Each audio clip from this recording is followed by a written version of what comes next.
Dineklara ng COMELEC na walang nilabag sa batas sina Senador Cheese Escudero at kaibigan niyang kontratista kaugnay ng campaign contribution sa senador. Pinagpapaliwanag naman ng COMELEC si Senador Rodante Marcoleta dahil wala siyang kontribusyon na dineklara sa SOSE kahit lagpas sa kanyang yaman ang ginastos noong eleksyon. Nakatutok si Nico Wahe.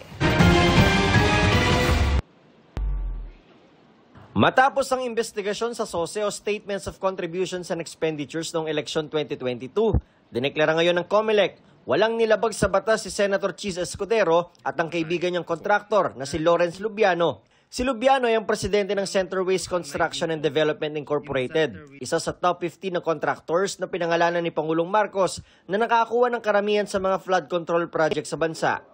Sa SOSE na isinumite ni Escudero sa COMELEC, dineklara niya ang 30 million pesos na kontribusyon ni Lubiano sa kanyang kampanya.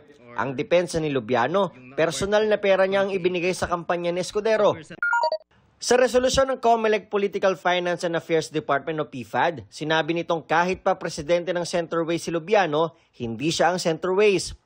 Base na rin daw sa mga nilabas na desisyon ng Korte Suprema noon, ang isang korporasyon ay may iba o hiwalay na pagkatao sa mga opisyal o stockholder nito.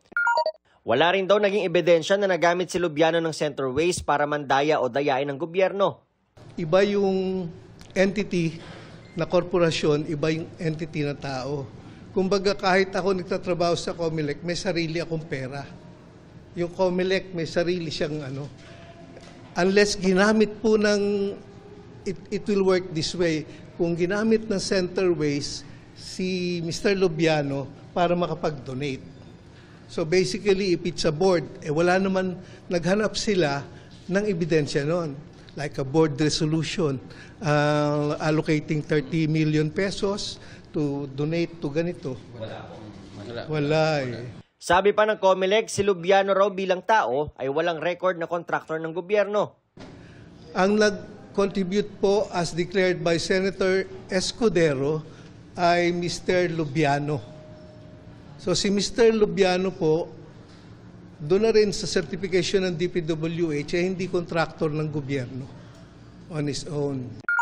Wala rin daw ebidensya na ang kinontribute ni Lubiano ay galing sa Centerways. Sabi ng COMELEC, wala rin daw silang nakitang sumobra ang gastos ni Escudero noong 2022 elections. Nag-inhibit si COMELEC Chairman Erwin Garcia sa investigasyong ito dahil minsan siyang naging election lawyer ni Escudero. Sa kabila ng pag-clear ng PFAD, may nakabinbin pang kaso kay Escudero na isinampa ng mga grupo ng abogado at ilang individual nito lang buwan. Iba pa raw ang investigasyon na ito base sa magiging ebidensya. Ayon naman kay Escudero, pinagtibay ng desisyon ng COMELEC ang matagal na raw nilang ginagawa na mahalagang transparency, honesty at pagsunod sa alituntunin. Mananaig daw ang katotohanan kapag tama ang proseso. Naglabas naman ng show cause order ang COMELEC kay Senator Rodante Marcoleta. Kaugnay ito ng pagdedeklara niya sa kanyang SOSE na zero ang kanyang natanggap na campaign contributions, samantalang mahigit 112 million pesos ang kanyang expenditures.